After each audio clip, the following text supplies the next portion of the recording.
আমার বৌদি প্রত্যেক দিন আমাকে দিয়ে বাজার থেকে বেগুন আনাত।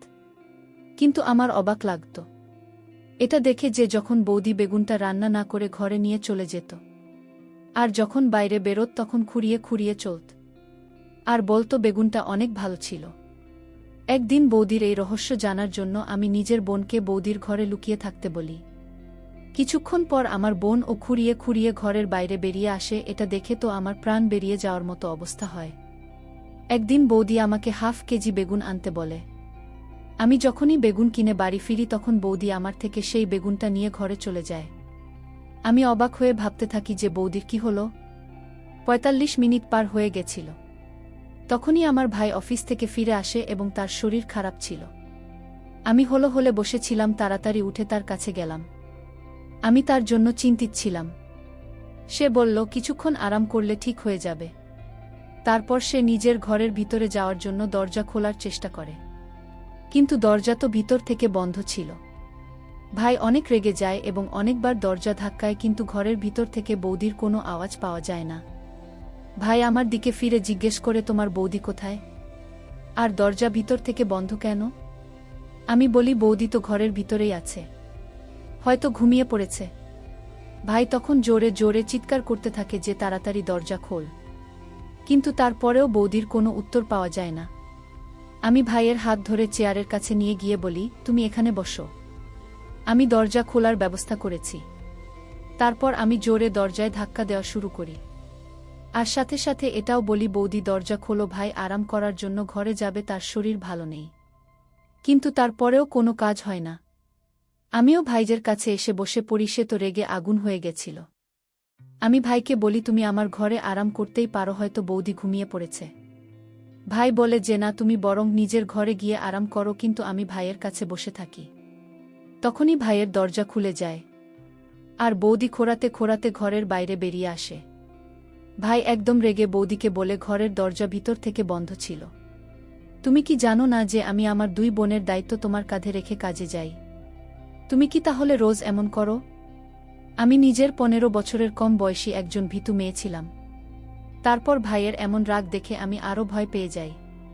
তারপরেও আমি অনেক সাহস নিয়ে এগিয়ে গিয়ে ভাইকে বলি, তুমি কিন্তু অনেকটা বেশি বলে ফেলেছ। বৌদি কখনো আমাদের অবহেলা করে না, সে মায়ের মতন আমাদের 2 বোনেরই খেয়াল রাখে। হয়তো আজ তার শরীরটা ভালো না থাকায় সে শুয়ে পড়েছিল। এই কথা শুনে ভাই আমার মাথায় হাত বুলিয়ে নিজের ঘরে চলে যায়। বুদির চোখে জল চলে এসেছিল। সে আমাকে বুকে জড়িয়ে নেয়। সে বলে, ধন্যবাদ দিদিকা। আমি বলি, ধন্যবাদ কিসের জন্য বৌদি, এসব বাদ দাও, চলো রান্নাঘরে একসাথে বেগুনটা রান্না করি। বৌদি এক মুহূর্তের জন্য চিন্তিত হয়ে গিয়ে বলে, ঋতিকা বেগুনটা তো আমি খেয়ে ফেলেছি, তুমি নিজের ঘরে গিয়ে পড়াশোনা করো। বৌদি খুঁড়িয়ে খুঁড়িয়ে রান্নাঘরে চলে গেল। আমি অবাক হয়ে দাঁড়িয়ে ভাবলাম, বৌদি আমাকে মিথ্যে কথা বলছেন যে সে বেগুন খেয়ে নিয়েছে। আমি নিজের চোখে দেখেছিলাম যে কাঁচা বেগুন সে ঘরে নিয়ে যাচ্ছে। আমি নিজের ঘরে এসে পড়াশোনা করতে করতে না জানি কখন ঘুমিয়ে পড়েছিলাম। সন্ধেবেলায় আমার চোখ খুলে আমি আর মনীষা মিলে রান্নাঘরে গিয়ে বৌদির সাথে রান্নাঘরের কাজ করতে থাকি। আজ বৌদিকে দেখে মনে হচ্ছিল যেন সে একটু অস্বস্তিতে আছে। ভাইও রান্নাঘরে চলে আসে। ভাইকে দেখে আগের থেকে অনেক সুস্থ মনে হচ্ছিল। সে বৌদির সাথে ভালো করে কথা বলছিল। আমি আমার মনের ভুল ভেবে সেই সমস্ত কথাগুলোকে খুব একটা পাত্তা দিইনি। পরের দিন সকালে উঠে আমি কলেজের জন্য তৈরি হয়ে ভাইয়ের সাথে কলেজের জন্য বেরিয়ে পড়ি। সে অফিস যাওয়ার সময় আমাকে কলেজে নিয়ে যেত। আমি আর মনীষা একই কলেজে পড়তাম। তার ফার্স্ট ইয়ারের পরীক্ষা হয়ে গিয়েছিল, সেজন্য তার ছুটি ছিল, আর আমার 3rd ইয়ারের পরীক্ষা বাকি ছিল। কলেজ শেষ করে যখন বাড়ি ফিরি তখন দেখি বৌদি আমার জন্য অপেক্ষা করছে। সে বলে, ঋতিকা তাড়াতাড়ি জামাকাপড় বদলে আমার জন্য হাফ কেজি বেগুন এনে দাও। আমি বৌদির কথা মতো হাফ কেজি বেগুন কিনে আনি। বৌদিকে বেগুন দিয়ে তা কেবলি বৌদি আজকে বেগুনের তরকারি বানিয়ে দিলেও এই কথা শুনে আমার বৌদির মুখের রং ফিকে হয়ে যায়। তারপর সে মাথা নাড়িয়ে নিজের ঘরে চলে যায়। সেই বেগুনটা নিয়ে আমার একটু অস্বস্তি হচ্ছিল। এটা দেখে যে এই কাঁচা বেগুন নিজের ঘরে থেকে নিয়ে যায়।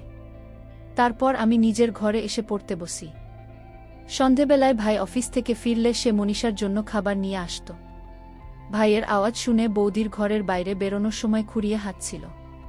আমি অবাক হয়ে যাই যে কিছুক্ষণ আগে পর্যন্ত তো বৌদির পা একদম ঠিক ছিল, তাহলে সে এখন খুঁড়িয়ে চলছে কেন? আমার সন্দেহ হয় যে সে ভাইকে দেখানোর জন্য কি এমন নাটক করছে। কিন্তু বৌদির দিকে তাকাতে আমি সুস্পষ্টভাবে বুঝতে পারি যে বৌদি কষ্ট পাচ্ছে। আমি বৌদির কাছে গিয়ে জিজ্ঞাসা করি, তোমার পায়ে কি হয়েছে? সে চুপ হয়ে যায়। ভাইকে দেখে বৌদি তাড়াতাড়ি করে রান্নাঘরে চলে যায়। আমিও রান্নাঘরে গিয়ে তাকে সাহায্য করতে শুরু করি। আমি বলি, বৌদি, বেগুনের কথা ভাবতে ভাবতে আজ আমার অনেক খিদে পেয়েছে। বৌদি আমার দিকে অদ্ভুতভাবে তাকায়। তারপর বলে, ঋতিকা, আজ তো বাড়িতে বেগুনের তরকারি হয়েছে। ঋতিকা বলে, বেগুন তো আমি খেয়ে নিয়েছি। আমি অবাক হয়ে যাই। এটা শুনে আমি সব কিছু ছেড়ে দিয়ে নিজের ঘরে চলে যাই। আমি আমার ছোট বোনকে দেখে চমকে যাই। সে তো ফার্স্ট ইয়ারের বই খুলে বসেছিল। আমি তাকে বলি, যখন পড়ার কথা ছিল তখন তো করনি, এখন কি লাভ মনীষার থেকে বইটা পড়ার জন্য যখনই হাতে নিতে গেলাম তখন সে এক ঝটকায় আমার হাত সরিয়ে দেয় আর রেগে গিয়ে বলে, নিজের চরকায় তেল দাও, সবসময় আমার মা হওয়ার চেষ্টা করো না। তুমি শুধুমাত্র আমার থেকে 4 বছরের বলো। আমার সব ব্যাপারে তুমি নাক গলাপ কেন? মনীষা এর আগে কখনো এভাবে আমার সাথে কথা বলেনি। আমি সেই ঘর থেকে বেরিয়ে ভাইয়ের পাশে এসে বসে। ভাই আমাকে প্রায় পড়াশোনার ব্যাপারে জিজ্ঞাসা করত, কিন্তু আমার সব ধ্যান বৌদির পায়ের উপর থাকত। সে ভাইয়ের সামনে না আসার জন্য অনেক চেষ্টা করছিল, আর যতটা সম্ভব না করে চলার চেষ্টা করছিল। ভাই আমাকে চিন্তিত দেখে আমার চিন্তার কারণ জিজ্ঞাসা করে আমি কিছু না ভেবেই বলি যে মনীষা আমার সাথে বাজে ব্যবহার করেছে। বাইরে গিয়ে মনীষাকে ডাকে আর বলে, তুমি সবসময় ঘরের মধ্যে কি কখনো কখনো বাইরে এসে আমার কাছে তো বুঝতে পারো। ভাইয়ের কথা শেষ হতে না হতেই মনীষা কাঁদতে শুরু করে দেয় আর বলে, মা বাবা তো নিজেরা চলে গেছে, আর আমাকে নরক যন্ত্রণা সহ্য খুলে খুঁড়িয়ে বের হয়। সে রান্নাঘরে চলে যায়। মনীষা খুঁড়িয়ে ঘর থেকে বের হয়। তাকে দেখে আমার ভয় লাগে আর আমি তাকে ধরে ঘরে নিয়ে আসি। তারপর জিজ্ঞাসা করি, বল, কি জানতে পেরেছ? তাকে দেখে অনেক চিন্তিত মনে হচ্ছিল। তখন মনীষা বলে, ঋতিকা, আমি তো তোমাকে প্রথমেই বলেছিলাম বৌদি লুকিয়ে লুকিয়ে বাড়ির বাইরে যায়, যে জানালা দিয়ে যায় সে একটু অন্যরকম। সেখান থেকে বেরোনোর সময় পেটে চোট লাগে, সেজন্য বৌদি খুঁড়িয়ে চলে। আমিও সেই জানালা দিয়ে বৌদির পিছনে পিছনে যাওয়ার চেষ্টা করি, কিন্তু এই চোটের জন্য আমি আর এগোতে পারি না। আমি মনীষাকে দিব্যি দিয়ে যাতে সেসব কথা ভাইকে না বলে, সে বলে, আমি কি পাগল যে ভাইয়ের সংসার নকরার জন্য রেখে গেছে? এদিকে ভাই বলে ঘরে বসবে না, আর বৌদি বলে ঘরের কাজে সাহায্য করতে। আর আমার বোন আমার বন্ধু, আমার শত্রু হয়ে গেছে। ভাই মনীষার অবস্থা দেখে হয়রান হয়ে যায়। তারপর উঠে গিয়ে মনীষাকে বুকে জড়িয়ে তার মাথায় হাত বোলাতে শুরু করে আর বলে, মনীষা, তুমি তো জানো তোমাকে কখনো আমি আমার বোনের মতো দেখি না, বরং তোমাকে আমি নিজের মেয়ের মতো ভালোবাসি, তাহলে তুমি এই ধরনের কথা কেন বলছো? তারপর সে নিজের চোখের জল মুছে নেয় আর আমাদের থেকে ক্ষমা চায়। তারপর নিজের ঘরে চলে যায়। তারপর ভাই বৌদিকে ডেকে জিজ্ঞেস করে আজকালের মধ্যে বাড়িতে কিছু ঘটেছে। এটা শুনে বৌদির মুখের রং ফিকে হয়ে যায়। তাকে দেখে মনে হচ্ছিল যেন সে ভয় পেয়েছে। তখন বৌদি বলে, হ্যাঁ, মনীষা সবসময় নিজের ঘরে থাকে। সেই জন্য কালকে আমি তাকে বলেছিলাম একটু বাড়ির কাজে আমাকে সাহায্য করতে, হয়তো এই কথাটা খারাপ লাগে, কিন্তু কেন জানি না, আমার মনে হয় বৌদি কিছু একটা আমাদের থেকে গোপন করছে, কিছু না কিছু গণ্ডগোল তো ছিলই। পরের দিন ভাই আমাদের বাড়ির জন্য টিভি নিয়ে আসে, ভালো ভালো বই আর উপন্যাস মনীষার হাতে তুলে দিয়ে বলে, আজকের পর থেকে তুমি আর বড় হবে না। বৌদির হাতে লুডো দিয়ে বলে, তুমি আর ঋতিকা মাঝে মধ্যে লুডো খেলা। বৌদি এসে নিজের ঘরে চলে যায় আর আমিও নিজের ঘরে চলে যাই। মনীষা বলে, আমি তো সারাদিন সিনেমা দেখি আর তুমি বই পড়বে। আমারও লোভ হচ্ছিল, কারণ ভাই মনীষার জন্য ছোটদের দেখার অনেক মুভি নিয়ে এসেছিল। আমি অনেক রাত পর্যন্ত জেগে বই পড়তাম। আমি পড়েছিলাম। সেই সময় বৌদিকে নিজের ঘর থেকে বেরোতে দেখি, সে ধীর পায়ে ছাদের দিকে চলে গেল।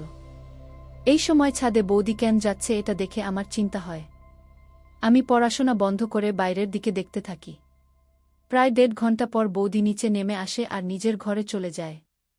এসব আসলে কি হচ্ছিল? এটা কি আমার মন পড়াশোনায় বসতুই না? আমি কলেজ থেকে ফেরার পর বৌদি আমার হাতে পয়সা ধরিয়ে দিয়ে বলে, বেগুন কিনে আনুন। আমি জামাকাপড় বদলানোর জন্য ঘরে যেতেই চমকে যায় যে মনীষা 2nd ইয়ারের কেমিস্ট্রি বই পড়ছিল। আমাকে দেখে সে ঘাবড়ে গিয়ে তাড়াতাড়ি বইটা ফেলে দিয়ে ঘরের বাইরে চলে যায়। আমি ভাবলাম আগে বৌদিকে বেগুনটা এনে দিই, মনীষার ব্যাপারটা পরে দেখব। আমি বেগুন এনে দিব দিয়ে আমার হাত থেকে বেগুনটা নিয়ে কোনো কথা না বলে নিজের ঘরে চলে যায় এবং ভিতর থেকে ঘরের দরজা বন্ধ করে দেয়। এই সব কিছুকে খুব একটা পাত্তা না দিয়ে আমি মনীষা ব্যাপারটা দেখতে ঘরের ভিতর চলে যায়। তখন মনীষা বলে, ঋতিকা, তুমি রোজ রোজ বৌদিকে বেগুন এনে দিও না। আমি অবাক হয়ে যাই আর ভাবি সে রকম কথা কেন বলছে। আমি জিজ্ঞেস করি, কেন, কি হয়েছে? মনীষা উঠে এসে আমার কানে এমন কিছু কথা বলে যেগুলো শুনে আমার মাথা ঘুরতে শুরু করে।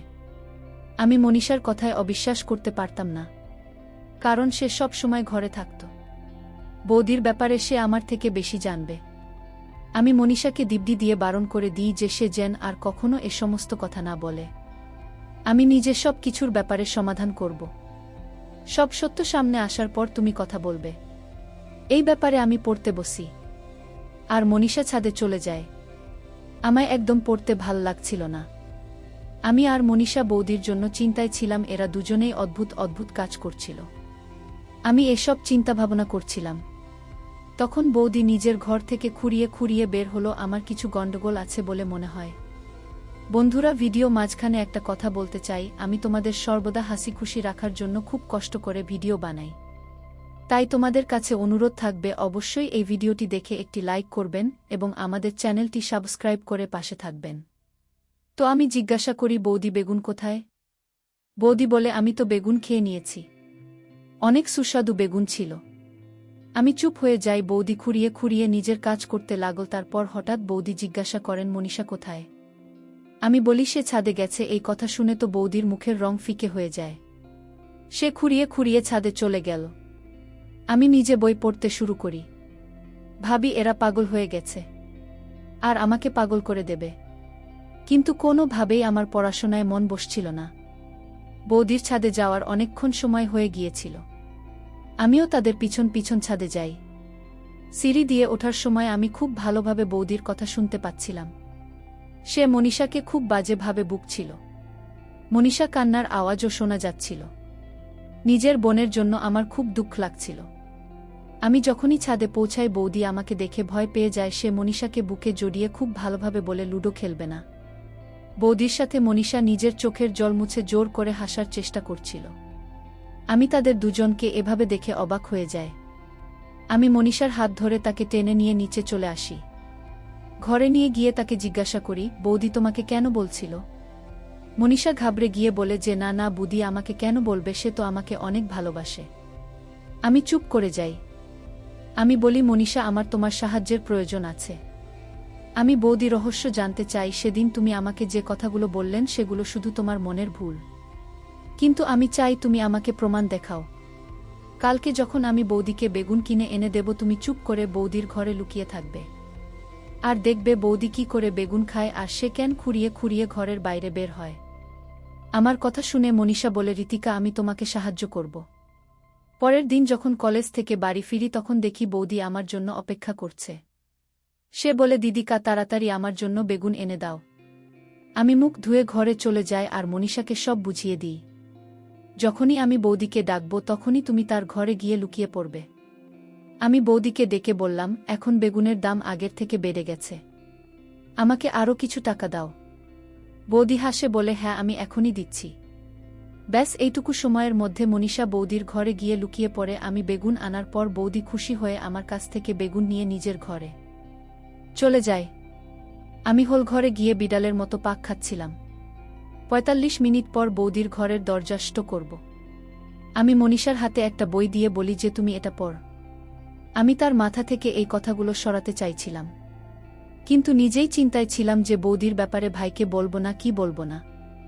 বৌদি তো আমাদের সাথে খুব ভালো ব্যবহার করত, কিন্তু সে ভাইয়ের সাথে অন্যায় করছিল। এই সব ভাবতে ভাবতে আমার ঘুম চলে আসে। না জানি কতক্ষণ পর্যন্ত আমি এসব চিন্তা করেছি। আমার ঘুম ভেঙে যায় ভাইয়ের চিৎকারের আওয়াজে। আমি তো ভয় পেয়ে গিয়েছিলাম। আমি দৌড়ে দৌড়ে হোল ঘরে আসি আর বৌদি মনীষাকে দেখতে পাই। আমার মনে হয় হয়তো মনীষা বৌদির ব্যাপারে ভাইকে সব বলে দিয়েছে। সেই জন্যই তো ভাই বৌদির উপর রাগ দেখাচ্ছে। আমাকে দেখে ভাই বলে, ঋতিকা, আমি তোমাকে অনেক বুদ্ধিমতী ভাবতাম, কিন্তু তুমি এটাও সামলাতে পারলেন না। ভাই মনীষার দিকে ইশারা করছিল। আমি তাড়াতাড়ি সামনে এসে বলি, ভাই কি হয়েছে? ভাইয়ের চোখে জল ছিল। সে বলে, তুমি শুধু মনীষাকে এটা জিজ্ঞাসা করে বলো যে ছাদে কি ছিল, যার সাথেও দেখা করতে গিয়েছিল। আমি এই কথাগুলো শুনে তো কেঁপে উঠি। আমি কাপা কাপা গলায় বলি, না ভাই, আমাদের মনীষা এরকম করতেই পারে না, তোমার নিশ্চয় কোথাও ভুল হচ্ছে। বৌদি এগিয়ে এসে বলে, রিপন তুমি এত রাগ করো না, সে ছোট মানুষ। ভাই বৌদিকে বলে, আমি বিয়ের পরের দিনই তোমাকে বলে দিয়েছিলাম যে এরা আমার বোন নয়, আমি এদের নিজের মেয়ের মতো দেখি, তোমাকে এদের মা হয়ে উঠতে হবে। তুমি তাদের এই শিক্ষা দিয়েছ। আমি মনীষাকে নিজের সাথে ঘরে নিয়ে আসি। আমি তাকে জিজ্ঞাসা করি, তুমি সব সত্যি কথা আমাকে এখুনি বলো, আসল ঘটনা কি? সে বলে, বৌদি চাই যে আমরা বাড়ি ছেড়ে চলে যাই, সেজন্য এসব করে ভাইয়ের চোখে আমাদের খারাপ করতে চাইছে। মনীষার কথা তো আমাকে ভিতর থেকে নাড়া দিয়ে ওঠে। আমি তাকে বলি, চিন্তা করো না, আমাদের জন্য যে গর্ত খুঁজছে সে নিজেই একদিন সেই গর্তের মধ্যে পড়ে যাবে। পরের দিন যখন আমি ভাইয়ের সাথে কলেজ যাচ্ছিলাম তখন সে ভীষণ চুপচাপ ছিল, তার চোখ ফুলে গিয়েছিল। আমি ভাইকে বলি, তুমি হাফ ছুটি নিয়ে অফিস থেকে আমাকে কলেজ থেকে নিতে আসবে, আমি একটা সত্যি তোমার সামনে আনতে চাই। ভাই কিছু না বলে চলে যায়, কিন্তু সে আমাকে নিতে আসে। আমি তাকে বলি যে তুমি বাড়ির বাইরে থাকবে, যখন আমি তোমাকে ইশারা করব তখন তুমি ভিতরে আসবে। আমি যখনই বাড়ি যাই বৌদি আমাকে বেগুন আনার কথা বলে। যখন আমি বেগুন আনার জন্য বাড়ির বাইরে যাই তখন ভাই বলে, কোথায় যাচ্ছ? আমি বলি, শুধু দেখতে থাকো, আজকে সব সত্যি তোমার সামনে চলে আসবে। আমি বেগুন কিনে আনলে বৌদি আমার হাত থেকে বেগুনে এবং নিজের ঘরে চলে যায়। আমি এই সময়ের জন্য অপেক্ষা করছিলাম। আমি তাড়াতাড়ি বাড়ির বাইরে গিয়ে ভাইকে ডেকে আনি। আমি ভাইকে বলি, তুমি তোমার ঘরের দরজা ভাঙ। যখন আমরা ঘরে ঢুকি তখন সেখানে বৌদি ছিলই না, তার ঘরের গোপন জানালা খোলা ছিল। ভাই সেই জানলায় উকি দিলে সেখানে বৌদিকে দেখতে পায়। সে তাড়াহুড়ো করে কোথাও একটা যাচ্ছিল, ভাইও তাড়াতাড়ি করে সেই জানালা দিয়ে লাফ মারে। আর আমি আর মনীষা কোনো রকমে সেই জানালা দিয়ে বের হয়ে আমরা তিনজন মিলে বৌদিরা কিছু করতে থাকি। এরপর আমরা একটা শুনশান জায়গায় এসে পৌঁছাই। সেই জায়গায় জাদুকর কাজ চলতে চলতে বৌদি হঠাৎ পিছনে ফিরে তাকালে আমাদের তিনজনকে দেখতে পেয়ে যায়। আমাদের তিনজনকে দেখে বৌদির মুখের রং ফিকে হয়ে যায়। ভাই বৌদির হাত ধরে তাকে বাড়িতে নিয়ে আসে। ভাইয়েরা ভয়ঙ্কর রূপ নিয়েছিল। ভাই বলে, আজ আমি নিজের চোখে সব দেখে নিয়েছি, মিথ্যে বলার চেষ্টাও করবে না, সত্যি কথা বলে দাও। বৌদি কাঁদতে কাঁদতে বলে, রিপন ভগবান সাক্ষী, আমি সবসময় তোমার বোনদের নিজের সন্তান ভেবেছি, কিন্তু তুমি বোনদের কথায় আমার উপর সন্দেহ করো যে আমি তাদের খেয়াল রাখি না। তুমি সবসময় তাদের জন্য আমাকে বকাবকি করে। আমার একটা মনের ভুল হতো যে তুমি হয়তো আমাকে আর ভালোবাসো না, এমন মনে হতো যে তুমি হয়তো অন্য কাউকে ভালোবাসো, সেজন্য আমাকে ডিভোর্স দিয়ে দেবে।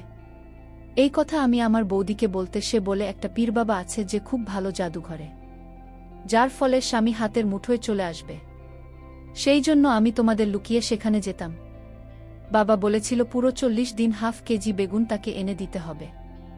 আর এইসব করা 25 দিন হয়ে গেছে, তোমাদের চলে যাওয়ার পর আমি এসব করতাম। সেই জন্য আমি ঠিক করে মনীষার খেয়াল রাখতে পারতাম না। মনীষা পাড়ার বখাটে ছেলের সাথে সম্পর্কে জড়িয়ে পড়েছে। মনীষার উপর আমার সন্দেহ হয়, সেই জন্য মাঝ রাতে উঠে আমি ছাদে যাই। তখন আমি রিপনের চিঠি পাই, যেখানে মনীষা অনেক প্রশংসা লেখা ছিল। সেই চিঠি আমি মনীষাকে দেখিয়ে বলি যে তোমার এইসব কার্যকলাপ আমি তোমার ভাইকে বলে দেব, তুমি এগুলো আর করো না। তখন মনীষা আমাকে নিজের শত্রু ভাবতে শুরু করে। আমি ঠিক করেছিলাম যে সপ্তাহ 4 কাজ করার পর আমি মনীষা ব্যাপারটা দেখব, কিন্তু আমার কাজ পূর্ণ হওয়ার আগেই তোমরা সবটা জেনে গেলে। আমি লজ্জিত যে আমি মনীষার খেয়াল ঠিক করে রাখতে পারিনি। আমি মনীষার পাশে দাঁড়িয়েছিলাম আর সে মাথা নিচু করেছিল। ভাই এগিয়ে গিয়ে মনীষার মাথায় হাত রেখে বলে, যদি রিপন ভালো ছেলে হতো তবে আমি নিজে তার সাথে তোমায় দিয়ে দিতাম, কিন্তু সে ভালো মানুষ নয়। মনীষা বলে, ভাই আমি আবেগের বশে ভুল কাজ করে ফেলেছি, না হলে রিপনের উপর আমার কোনো আগ্রহী ছিল না। ভাই হেসে দেয়, তারপর সে আমাদের দুজনকে ঘরে পাঠিয়ে দেয়। হয়তো এইবার বৌদির সাথে কোনো বোঝাপড়া করবে। সে কখনো আমাদের সামনে বৌদিকে বকাবকি করত না। আমি ভাইকে বলি, ভাই বৌদিকে কিছু বলবে না, সে আমাদের মায়ের মতো। এই কথা শুনে বৌদি আমাদের 2 বোনকে বুকে জড়িয়ে নেয়। আবারও একবার সুখশান্তি আমাদের ঘরে বিরাজমান হয়ে ওঠে। তো বন্ধুরা, আজকেই পর্যন্ত। এই ভিডিওটি দেখার পর যদি তোমাদের ভালো লাগে তাহলে অবশ্যই একটি লাইক করবেন এবং কমেন্ট করে তোমাদের মতামত জানাবেন। আর চ্যানেলটি সাবস্ক্রাইব করে সাথেই থাকবেন। ধন্যবাদ।